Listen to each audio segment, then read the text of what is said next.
Hi guys. So ಇವತ್ತು ನಾನು ನನ್ನ ಫ್ರೆಂಡ್ ಬನಶಂಕರಿ ದೇವಸ್ಥಾನಕ್ಕೆ ಹೋಗ್ತಾ ಇದ್ವಿ.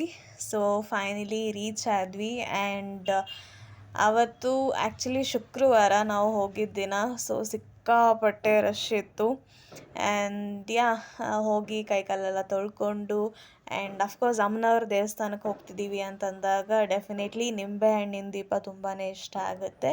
ಸೊ ಅದನ್ನು ಕೂಡ ನಾವು ತಯಾರು ಮಾಡಿಕೊಂಡು ನೆಕ್ಸ್ಟ್ ದರ್ಶನಕ್ಕೆ ಕೂಡ ನಾವು ಹೊರಟ್ವಿ. ಸಿಕ್ಕಾಪಟ್ಟೆ ರಶ್ ಇದ್ದಿದ್ದ ಕಾರಣ ಹೊರಗಡೆಯಿಂದ ಬಂದು ಮತ್ತೆ ನೆಮ್ಮದಿ ಆಗಲಿಲ್ಲ, ಲೈಕ್ ತೃಪ್ತಿ ಅಂತ ಅನಿಸ್ಲಿಲ್ಲ. ಹೊರಗಡೆನೂ ನಾವು ಆರತಿ ಮಾಡಿದ್ವಿ. ಅದಾದಮೇಲೆ ಇದೊಂದು ನಂಬಿಕೆ, ಲೈಕ್ ಹಿಂಗೆ ಕೈ ಇಟ್ಬಿಟ್ಟು ಏನಾದರೂ ಅಂದ್ಕೊಂಡ್ರೆ ಫಿಂಗರ್ ಜಾಯಿನ್ ಆದರೆ ನಾವು ಅಂದ್ಕೊಂಡಿದ್ದಾಗುತ್ತೆ ಅನ್ನೋ ರೀತಿಯಲ್ಲಿ ಹೇಳ್ತಾರೆ. ಅದನ್ನು ಕೂಡ ಟ್ರೈ ಮಾಡಿದ್ಲು. ಆ್ಯಂಡ್ ಇಲ್ಲಿ ಒಂದಷ್ಟು ಜನಕ್ಕೆ ಮುತ್ತೈದೆಗಳಿಗೆ ಅರಿಶಿನ ಕುಂಕುಮ ಕೊಟ್ಟು ಅವರಿಂದ ಆಶೀರ್ವಾದ ತಗೊಂಡೆ. ಆ್ಯಂಡ್ ಫೈನಲಿ ಅಫ್ಕೋರ್ಸ್ ದೇವಸ್ಥಾನಕ್ಕೆ ಬಂದಮೇಲೆ ಪ್ರಸಾದ ಮಿಸ್ ಮಾಡೋದಕ್ಕಾಗತ್ತಾ ಅಂತ ದೇವಸ್ಥಾನದ ಎಲ್ಲ ದರ್ಶನ ಆದಮೇಲೆ ಊಟಕ್ಕೆ ಕೂಡ ನಾವು ಹೊರಟ್ವಿ. ಸೊ ಫೈನಲಿ ಊಟ ಮುಗಿಸ್ಕೊಂಡು ಮನೆಗೆ ಹೊರಟ್ವಿ. ಬಾಯ್.